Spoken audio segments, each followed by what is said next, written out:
প্রিয় ছাত্রছাত্রীরা, তোমাদের সমস্ত পরীক্ষাতে, সে বোর্ডের পরীক্ষা হোক আর স্কুলের পরীক্ষাই হোক, তোমাদের রাইটিং আইটেমস, ইংলিশের ক্ষেত্রে বলছি, রাইটিং আইটেমস অ্যাটেন্ড করতে হয়। তো সেক্ষেত্রে আমাদের কোন রাইটিংগুলো অর্থাৎ কোন আইটেমসগুলোকে বেছে নিলে আমরা সহজে নম্বর পেতে পারি এবং সহজে তৈরিও করতে পারি, খুব তাড়াতাড়ি আমরা নিজেদেরকে তৈরি করতে পারি, সেই আইটেমসগুলোর দিকেই ধ্যান দেওয়া দরকার। অবশ্য সব ক্ষেত্রে যে আমাদের এই অপশান থাকে তা নয়, কিন্তু সেক্ষেত্রে আমাদের হয়তো বলে দেওয়া থাকে তিনটে আইটেমস থাকলেও তিনটেকেই আমাদের অ্যাটেন্ড করতে হবে। কিন্তু যদি আমি ক্লাস 11-এর সেমিস্টার 2 এর কথা বলি, সেখানে আমাদের কিন্তু 10 নম্বরের রাইটিং আইটেম অ্যাটেন্ড করতে হবে। তো 10 নম্বর রাইটিং আইটেমের মধ্যে সেখানে অর থাকবে, একটা প্যারাগ্রাফ থাকবে, অথবা ফর্মাল লেটার রাইটিং আর অথবা রিপোর্ট রাইটিংয়ের একটা বিষয় থাকছে, তাই তো? তো সেখানে ফর্মাল লেটার রাইটিং আর রিপোর্ট রাইটিং এই দুটোকে যদি অ্যাটেন্ড করো, সেক্ষেত্রে তোমরা 5-5 করে পাবে, অর্থাৎ 10 নম্বর। আর যদি প্যারাগ্রাফের দিকে যাও, তাহলে একটাতেই তোমাদের 10 নম্বরে অ্যাটেন্ড করতে হবে। এই বিষয়ে আমি অলরেডি একটা ভিডিও করেছি রাইটিংয়ের উপরে, সেটা তোমরা দেখে নিও। সেটা ট্রি প্লান্টেশন প্রোগ্রামের উপরে একটা ইভেন্ট রাইটিং ছিল। আজকে তেমনই একটা ইভেন্ট রাইটিং নিয়ে তোমাদের সামনে হাজির হয়েছি। অলরেডি যেটা করেছি সেখানেও একটা গতি বাঁধা ফরম্যাট আছে। সেই ফরম্যাটে তোমরা যে কোনো ইভেন্ট রিপোর্টিং করতে পারো, সেটা তোমাদের যে কোনো এক্সামের ক্ষেত্রে কাজে লাগবে। শুধু যে ক্লাস 11-এর বেলায় এটা প্রযোজ্য তা নয়, কিন্তু মাধ্যমিকের বেলায়ও প্রযোজ্য, অর্থাৎ মাধ্যমিকে যে সমস্ত ছাত্রছাত্রীরা আছো তারাও এটাকে খুব ভালো করে খেয়াল করতে পারো, ভালো করে ফলো করো। তাহলে তোমাদের অন্য যা কিছুই আসুক না কেন, অর্থাৎ কমন যে বিষয়টা, কমন পেলাম কি না পেলাম, এই বিষয়টা নিয়ে অত মাথা ঘামাতে হবে না। তোমরা এটাকে তৈরি করেই, ওখানে পয়েন্টস দেওয়া থাকবে, তোমাদের লেখা থাকবে ফলোয়িং পয়েন্টসের উপর বেস করে তোমাদের লিখতে হবে। তো সেই পয়েন্টসগুলোকে কীভাবে ইউটিলাইজ করতে হয় সেটা আজকে আমি তোমাদের শিখিয়ে দেবো এই ইভেন্ট রাইটিংটার বিষয়, অর্থাৎ এই ইভেন্টের যে রিপোর্টিংটা আছে সেটার বিষয়। এইটা আজকে আছে একটা বুক ফেয়ার নিয়ে। এখন তো চারিদিকে বুক ফেয়ার চলছে, তো আমার মনে হলো আমি তার উপরেই একটা তোমাদের সঙ্গে কিছু শেয়ার করি, যাতে তোমরা খুব উপকৃত হও। তো শুরু করি, চলো আর কথা না বাড়িয়ে। আছে, you have visited to a book fair recently. তাহলে রিসেন্টলি মানে কি, যে সাম্প্রতিক সময়কে রিসেন্টলি বলা হয়, অর্থাৎ আজকাল বা খুব অল্প দিনের মধ্যে কোনো কিছু ঘটলে সেটাকে রিসেন্টলি বলা হয়। You have visited, present perfect tense আছে, তুমি ভিজিট করেছো to a book fair. Book fair মানে জানি আমরা বই ফেলা, বই মেলাতে তুমি রিসেন্টলি, সম্প্রতি একটা বই মেলাতে তুমি ভিজিট করেছো। এইবার বলছে রাইট এ রিপোর্ট, একটা রিপোর্ট লেখো, বেসড অন মানে ভিত্তি করে, দ্য ফলোয়িং পয়েন্টস, নিম্নলিখিত পয়েন্টসগুলোর উপর ভিত্তি করে তোমাকে একটা রিপোর্ট লিখতে বলছে। তো পয়েন্টসগুলো একবার আমরা দেখে নিই কি আছে। প্লেস, তাহলে ওই যে ইভেন্টটা হলো অর্থাৎ বুক ফেয়ারটা হলো কোথায় সেটা আমাদেরকে বলতে হবে। তারপর আছে ডিউরেশন, ডিউরেশনটা হচ্ছে ব্যাপ্তিকাল বা সময়টাকে বলতে হবে, মানে কখন থেকে কখন, কোন পর্যন্ত হলো, ডেট বলতে হবে, সময় বলতে হতে পারে, হ্যাঁ। তারপরে আছে অ্যারেঞ্জমেন্ট অফ স্টলস, স্টলসগুলো থাকবে, তাহলে বুক ফেয়ারে অবশ্যই অ্যারেঞ্জমেন্ট অফ স্টলস থাকবে, সেইগুলোর অ্যারেঞ্জমেন্টটা কেমন ছিল সেইগুলো সম্বন্ধে একটু বলতে হবে। তারপরে ভ্যারাইটি অফ বুকস আছে, এবার এই বুকের জায়গায়, বুক ফেয়ারের জায়গায় অন্য কোনো মেলা হতে পারে, যা কিছু ইভেন্ট হতে পারে এরকম। তারপরে ওইগুলো পয়েন্টসগুলো থাকবে, সেইগুলোকে একটু সাজিয়ে গুছিয়ে লিখতে হবে, হ্যাঁ। তারপরে আছে স্টেজ পারফরমেন্স, আর মেলা টেলার ক্ষেত্রে স্টেজ তো একটা থাকে, সেখানে পারফরমেন্সের বিষয় থাকে, সেখানে সেটা কেমন সেটা লিখতে হবে। আর স্পেশাল অ্যাট্রাকশন যদি কিছু থেকে থাকে তা লিখতে হবে। ক্রাউড, জনতা, অর্থাৎ ভিড়ভাড়টা কেমন হলো সেটাও তোমাদের বলতে হবে। তো চলো শুরু করি। তা সমস্ত ইভেন্টের ক্ষেত্রে আগে একটা কি দেওয়া থাকে, একটা হেডিং থাকতে হবে, তাই তো? হেডিংটা আমাদের দিতেই হবে, হেডিংটা কিন্তু মাস্ট। প্রথমে এখানে আছে দেখো, 11th Kalyani book fair ends. আমি কল্যাণী বুক ফেয়ারে গিয়েছিলাম, তো সেই জন্যই আমি এখানে কল্যাণীটাই লিখেছি। 11th Kalyani book fair ends মানে কি, সমাপ্তি, অর্থাৎ 11তম কল্যাণী বইমেলার সমাপ্তি, তাই তো? এবার শুরু করি। The 11th Kalyani book fair 2024 started on মানে শুরু হয়েছিল। তাহলে যা কিছু ইভেন্ট হোক না কেন, সেক্ষেত্রে আমরা এইভাবে শুরু করতে পারি। স্টার্টেড অন মানে শুরু হয়েছিল অন 19th ডিসেম্বর, 19শে ডিসেম্বরে শুরু হয়েছিল। And after continuing of, after মানে পরে, কন্টিনিউ অফ মানে কি চলতে থাকা, চলতে থাকার পরে কতদিন, অফ 10 ডেজ, 10 দিনের। তাহলে এই যে ব্যাপ্তিকাল সেইটা চলার পর, এন্ডেড মানে শেষ হলো কবে, অন 28th ডিসেম্বর, অর্থাৎ 28শে ডিসেম্বর সেটা শেষ হলো। এবার কোথায়, at the central park, central park সেখানে। নেয়ার আইটিআই মোড়ের কাছে। হলো, এইটা গেল আমাদের first line. Second line, this ইয়ার এই বছর দ্য ফেয়ার মানে কি? ফেয়ার মানে মেলা, জানি আমরা, বুক ফেয়ারটার কথা বলছি। ওয়াজ ভিজিটেড, দেখো পাস্ট ইনডিফিনাইট টেন্সে প্যাসিভ ভয়েস করা আছে, অর্থাৎ ভিজিটেড প্রদর্শিত হয়েছে বা দেখেছে, ঘুরে দেখেছে বা ভিজিট করেছে, বাই অলমোস্ট প্রায় 40,000 পিপল। 40,000, 40 মানে 40 জানি, 1000 মানে লোক, তাহলে এই 1000 আর পিপল মানে লোকজন জানি, তাহলে 40,000 পিপল সেখানে সেটা ভিজিট করেছে। গেল, তাহলে এইটাই যে কোনো ইভেন্টের ক্ষেত্রে আমরা লিখতে পারবো প্যাসিভ ভয়েস করে, ঠিক সেইটা সেখানে ফেলে দিয়ে, অর্থাৎ ওই ফেয়ারের জায়গায় সেই জিনিসটা ফেলে দেবো।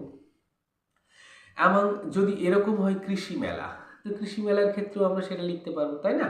অ্যামাং দেম, তাদের মধ্যে, এই 40,000 মানুষের মধ্যে আর কি, দ্য স্টুডেন্টস মানে কি? তাহলে ছাত্রছাত্রীরা, along with their teachers, along with মানে সঙ্গে, দেয়ার টিচার্স মানে তাহলে তাদের শিক্ষকের সঙ্গে, শিক্ষক শিক্ষিকাদের সঙ্গে, ফ্রম দ্য নেইবারিং, ফ্রম মানে থেকে, দ্য নেইবারিং মানে আশেপাশের বা পারিপার্শ্বিক বা চারপাশেরকে নেইবারিং বলা হয়, তাই তো?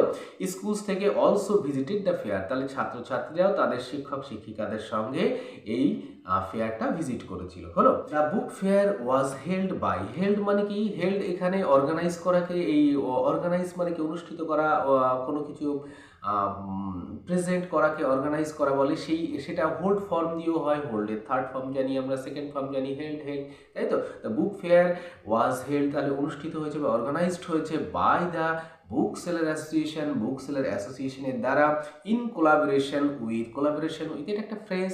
ইন কোলাবোরেশন উইথ মানে কি? তাহলে সহযোগিতায়, কার সহযোগিতায় আছে? উইথ দ্য কল্যাণী মিউনিসিপ্যালিটির সহযোগিতায়, তার বোঝা গেছে? তাহলে প্যাক্ট হয়েছে আর কি, তারা এটা করেছে, অর্গানাইজ করেছে। The fair remained open, fair তাহলে ওই মেলা, বুক ফেয়ার, রিমেইন মানে কি? থাকা, পাস্ট টেন্সে করা হচ্ছে, আমরা রিপোর্টটা পাস্ট টেন্সে করছি। রিমেইনড ওপেন মানে কি? খোলা থাকা কখন ছিল? কখন?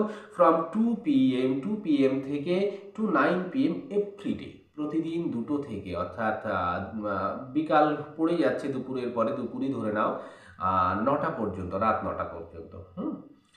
There were 50 well arranged stalls of different publications, এইটুকু দেখা যাবে। there were ছিল, তাহলে প্লুরাল করা আছে, তাই তো?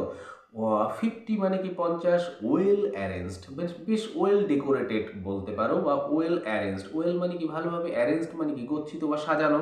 স্টলস মানে আমরা জানি স্টলস, অফ কার, ডিফারেন্ট মানে কি? পৃথক বা আলাদা আলাদা, পাবলিকেশনস মানে প্রকাশকদের, অ্যাজ যেমন, কেমন, আনন্দ পাবলিশার্স সেখানে ছিল, কমা দিয়ে, তারপরে স্ট্যান্ডার্ড লিটারেচার ছিল তারা, দেশ পাবলিকেশন হাউস ছিল, পত্রভারতী এটসেট্রা, তাহলে এই সমস্ত পাবলিকেশন সেখানে ছিল, তাদের বই নিয়ে এসে তারা তাই সেখানে শো করেছে বিক্রির জন্য। কালচারাল প্রোগ্রামও হয়েছে, মেলাতে প্রোগ্রামও থাকে জানি আমরা। Cultural programs were another matter of attraction, তাহলে এই যে ফ্রেজটা আমরা ইউজ করছি, বা এই যে কথাটা যেভাবে ইউজ করছি, তোমরা এইভাবে অন্য রাইটিংয়ের ক্ষেত্রেও ব্যবহার করতে পারো, যে আর একটা আকর্ষণের বিষয়, সেটা কিভাবে বলবো সেটাই দেখো। কালচারাল প্রোগ্রামস, তোমরা যদি আর একটা আকর্ষণের বিষয় অন্য কিছু বলতে চাও, তাহলে কালচারাল প্রোগ্রামের জায়গায় অন্য কিছু বলে দেবে সেটা। Cultural programs were another matter of attraction মানে কি? আকর্ষণ, ম্যাটার অফ অ্যাট্রাকশন মানে আকর্ষণের বিষয়।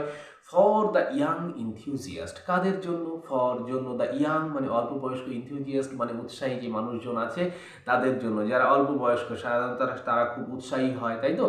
তাদেরকে আকর্ষণ করার জন্য, অ্যান্ড জেনারেল পিপল, সাধারণ মানুষদেরকে ওই মেলায় আনার জন্য বা আকর্ষিত করার জন্য সেখানে এই সমস্ত প্রোগ্রামের অর্থাৎ কালচারাল প্রোগ্রামের বন্দোবস্ত ছিল। The chairman of the Kalyani municipality, chairman যে আমরা একটু আগেই জেনেছি যে কোলাবোরেশনে ছিল কারা? কল্যাণী মিউনিসিপ্যালিটিতে। সে কল্যাণী মিউনিসিপ্যালিটির চেয়ারম্যান, সে কি বলছে দেখি। The chairman of the Kalyani municipality expressed মানে কি? ব্যক্ত করাকে এক্সপ্রেস করা বলে, আমরা যেহেতু পাস্ট টেন্সে করছি তাহলে এক্সপ্রেসড আছে, ব্যক্ত করছে কিভাবে? কি? হিজ হ্যাপিনেস, তার যে সে খুব সুখী হয়েছে বা খুশি হয়েছে অ্যাট দ্য গ্র্যান্ড সাকসেস কি আমরা জানি? গ্র্যান্ড সাকসেস কাকে বলে? বেশ সাফল্যের সঙ্গে কোনো কিছু হলে তাকে আমরা গ্র্যান্ড সাকসেস বলি, তাই তো? Grand success of the book fair, এই বই মেলার গ্র্যান্ড সাকসেসের জন্য তিনি হ্যাপিনেসটা ধরে রাখতে পারেন, তিনি এক্সপ্রেস করেছেন। অ্যান্ড হি অলসো ইনফর্মড, তো সেই ভাষণ বলতে গিয়ে, অর্থাৎ সেই ভাষণে আরও কি সে ইনফর্ম করছে? অ্যান্ড হি অলসো ইনফর্মড মানে জানানো জানি আমরা, দ্যাট সাম মোর, আরও কিছুকে সাম মোর বলে জানি আমরা। সাম মোর ইন্টারন্যাশনালি, আন্তর্জাতিকভাবে কে ইন্টারন্যাশনালি বলে আমরা জানি। রেপুটেড মানে কি বিখ্যাত, না যাদের সুনাম আছে তাদের রেপুটেড বলা হয়। Publishers will take part next year, will take part মানে কি অংশগ্রহণ করবে, তাহলে তাদেরকে বলা হয়েছে, তাদের সঙ্গে কথাবার্তা চালানো হয়েছে, তারা আসছে নেক্সট ইয়ার আগামী বছর, সেটা তিনি আগাম জানিয়ে রাখছেন। আচ্ছা, হি কনক্লুডেড, এইবার দেখো আমরা একদম শেষে চলে এসেছি, তাহলে এইটা আমরা অন্য রাইটিংয়ের ক্ষেত্রেও বা ইভেন্ট রাইটিংয়ের ক্ষেত্রে আমরা ইউজ করতে পারি। হি কনক্লুডেড মানে ওই যে chairman of the Kalyani municipality concluded his speech, তাহলে তার বক্তব্যটাকে উপসংহারিত করাকে কনক্লুড করা বলা হয়। কিভাবে উপসংহারিত করছে? স্পিচ থ্যাঙ্কিং মানে ধন্যবাদ জানিয়ে, টু অল দ্য পাবলিশার্স, সমস্ত প্রকাশকদেরকে ধন্যবাদ জানিয়ে, লোকাল পিপলদেরকে ধন্যবাদ জানিয়ে, volunteers and all the concerns, আরও সংশ্লিষ্ট যারা যারা আছে সবাইকে ধন্যবাদ জানিয়ে তিনি তার বক্তব্য শেষ করেছেন। তো এই গেল আমাদের আজকের রিপোর্ট, অর্থাৎ ইভেন্ট রিপোর্ট, বুক ফেয়ারের উপর যে রিপোর্টটা আমরা করেছিলাম সেইটা। তো এখানে রিপোর্টের শেষে কে রিপোর্টটা করছে সেটা আমাদেরকে জানাতে হয়। এখানে আমি দেখো একটা নাম লিখে দিয়েছি, by Ratnadeep Roy, student editor class 11। তো আশা করি তোমাদের ভালো লাগলো। এটাকে ফলো করলে তোমরা যে কোনো ইভেন্ট রাইটিংয়ের অর্থাৎ রিপোর্ট রাইটিংয়ে তোমরা বেশ দক্ষ হয়ে উঠবে বা তোমাদের কনফিডেন্সটা অনেকটাই বেড়ে যাবে আশা করছি। কেমন লাগলো অবশ্যই কমেন্ট করে জানিও। আর সবাই ভালো থেকো। খুব তাড়াতাড়ি তোমাদের আরও কোনো এরকম এডুকেশনাল কোনো আইটেম নিয়ে হাজির হচ্ছি, তোমরা টিউন থাকো।